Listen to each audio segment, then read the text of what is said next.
take questions. Yeah, I mean, it's obviously a bittersweet time in terms of these guys in the final game. They've each, I think in today's world, it's unique to look at all these individual stories of how they got here and whether they came from somewhere else or they were here for their entire career, and how they blended together. And obviously they all have their individual stories, but how specifically this year, because you have John Tajay as a one-year guy, how they've all blended together to form a really good team. So they each, like I said, have their own individual story, their individual path.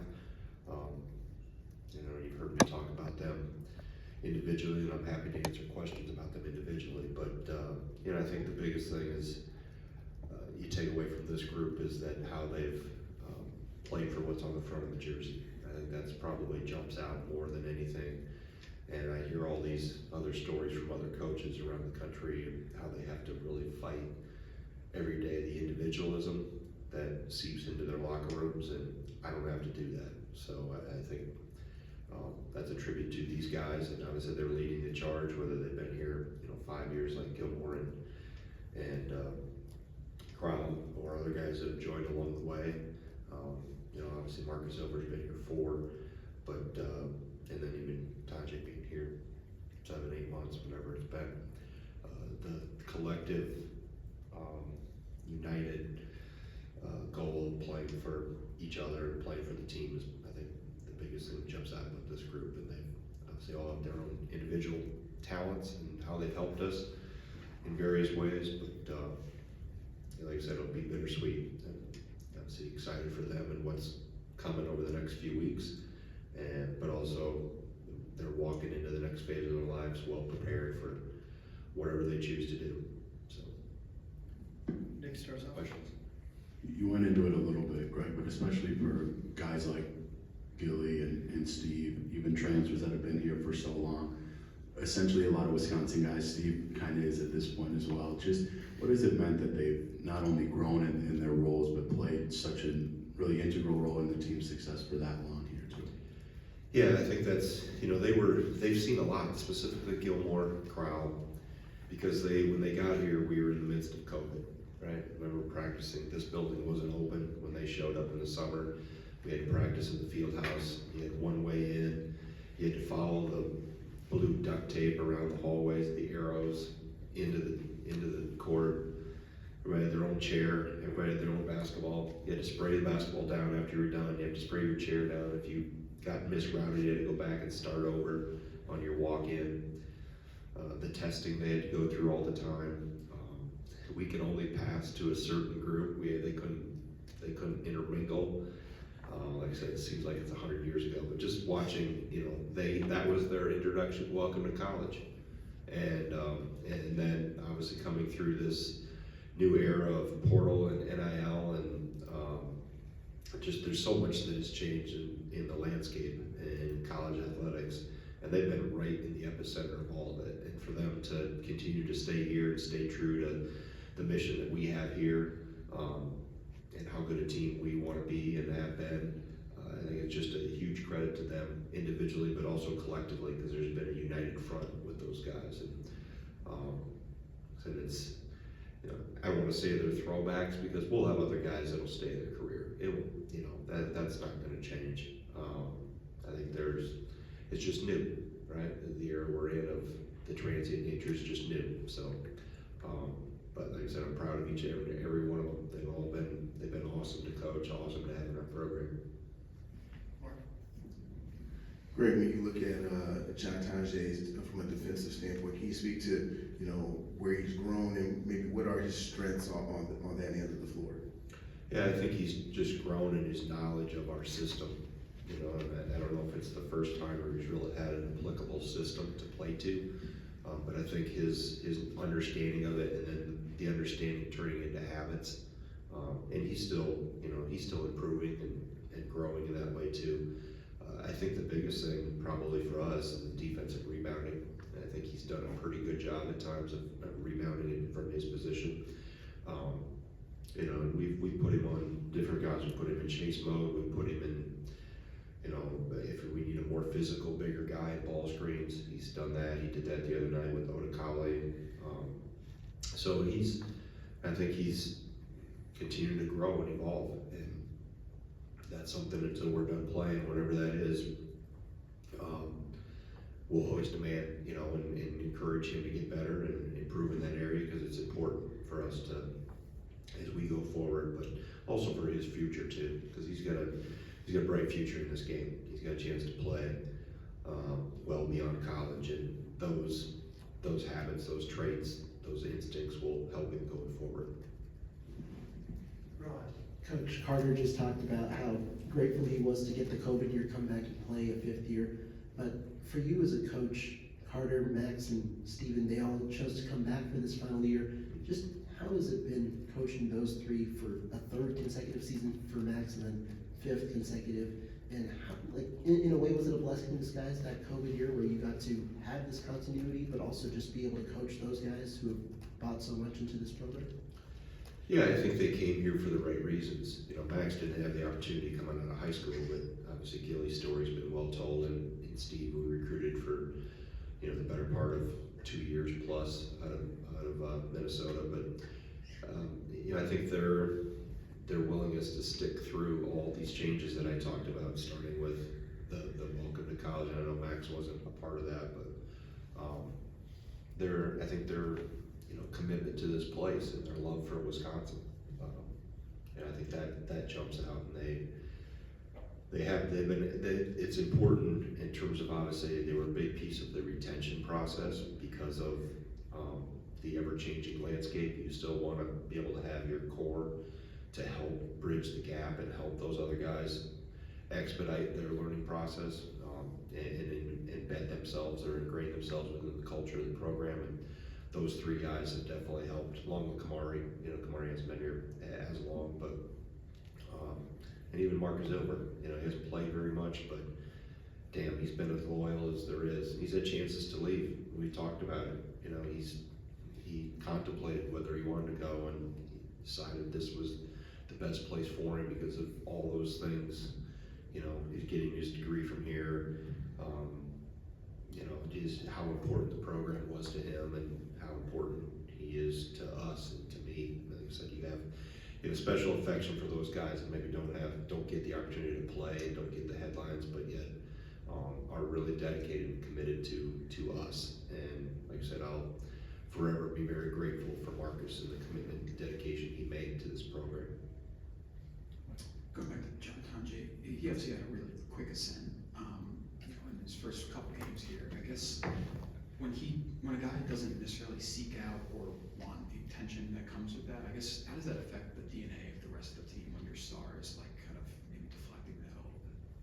Well, I think that's good. That shows you not that he shouldn't seek the attention or doesn't deserve the attention, because he does, but I think that just shows you a little bit of his personality. He's pretty quiet, you know, doesn't like the attention, he doesn't need it, you know. Some people, that's all they want, and their ego is constantly needs to be fanned by attention.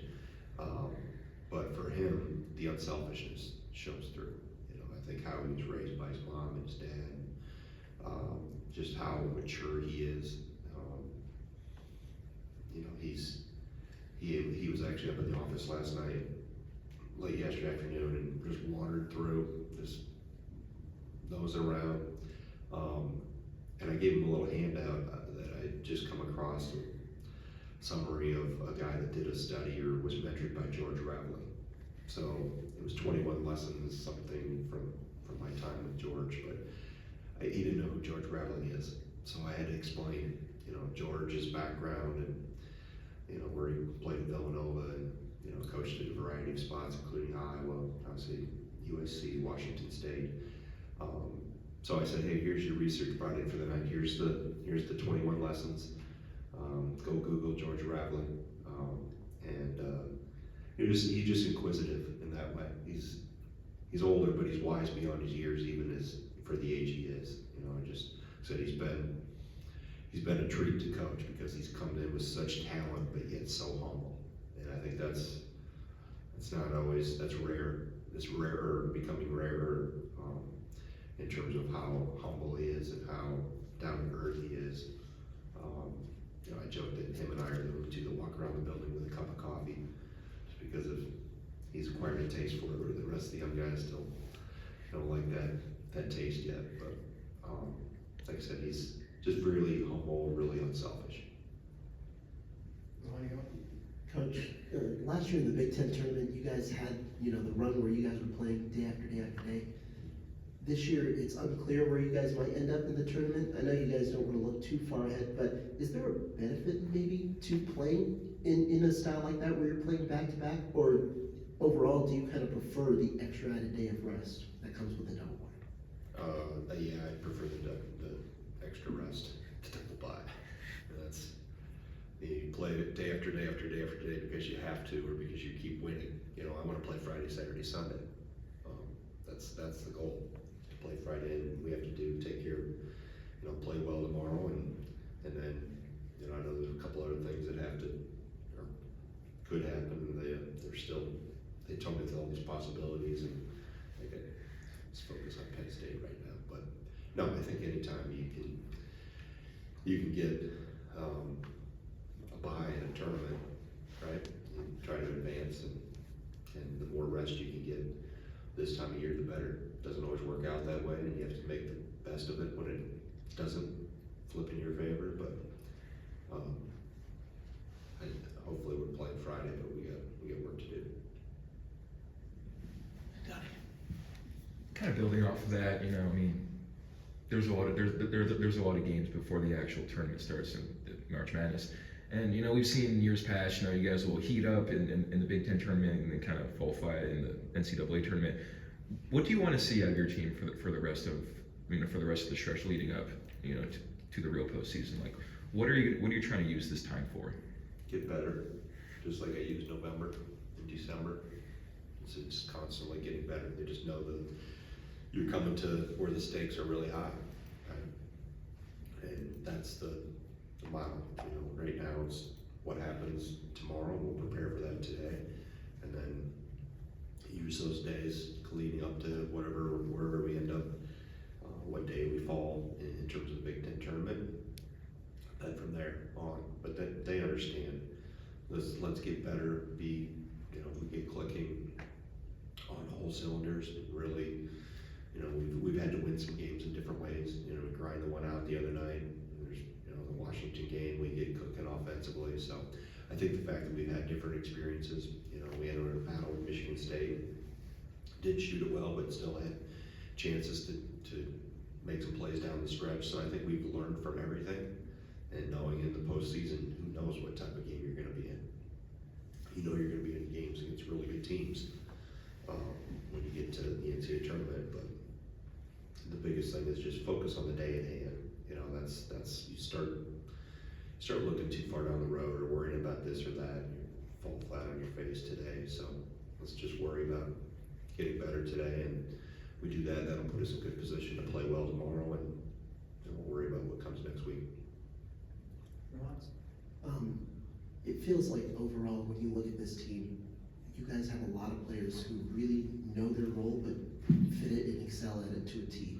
Where does Max fit into that picture? More so, not only for him, but also how he kind of allows other people to excel in their roles when they're kind of put in that situation.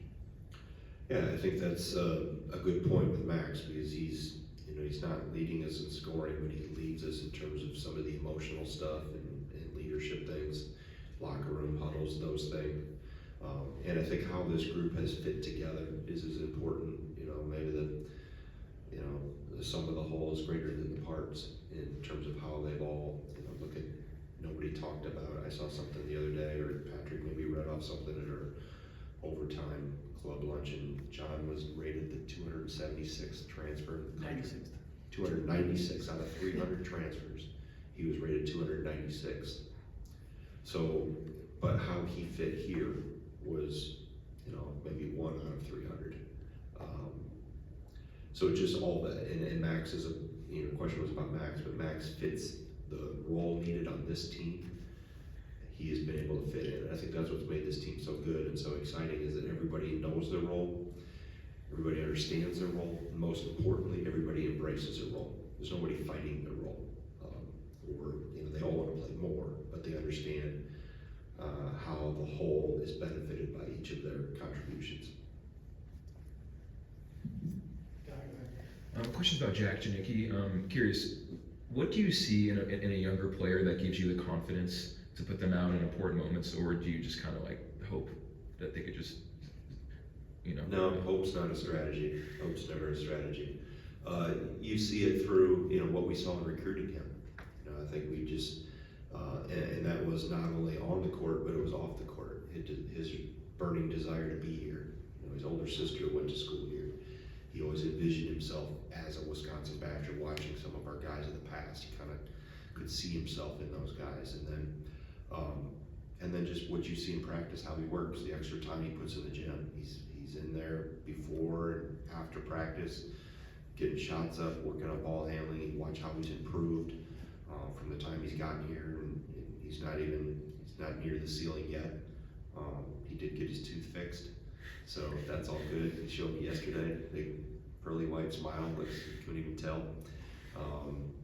So you just, it's a lot of things that accumulate to.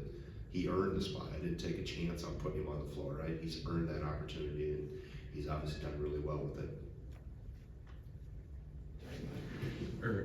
One more. You know, because like you've been here a while and you've seen a lot of guys kind of ascend from like a lower bench role into, you know, into being, you know, up the roster. And a lot of that starts, you know, near the postseason in March. You know, looking back through your time here, what are the traits that you need to see out of guys before you're willing, you know, to trust them in a big moment? Oh, again, I think the postseason, the only reason you bring, I think, from my opinion, the reason you bring up postseason is when all the lights come on us and everybody watches. But I've always said if people are just tuning into college basketball in March, they've missed 4 or 5 really good months from November on. And that's the process that leads to those opportunities, that stage in March. You know, those things don't happen just automatically or just appear out of nowhere. There's a building and a work towards that goes into that, sometimes for years before those opportunities come. And then, you know, then you have to be ready for the opportunity and make the most of it when they happen. So I think it's not a switch that gets flipped, or like, so we don't roll the dice in March and hopefully grow double sixes.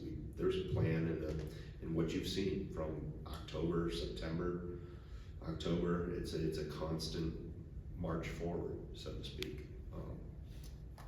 And then when people have those opportunities, that's when the cameras are on and everybody's paying attention, and, you know, heroes are made, so to speak. Greg, as far as Max goes, I know it's the day before the game. Have the medical personnel given you any official word about, like, will he be available? Do you know that at this point? I don't. No, I haven't talked to any of our medical people yet today. I'll catch them here as we go to film, and then we're in the weight room and then the court. So we'll see as we go through. I haven't got any update on today on where he's at, what the prognosis is, or anything like that. Anybody else? All good? Thank you, Coach. All right.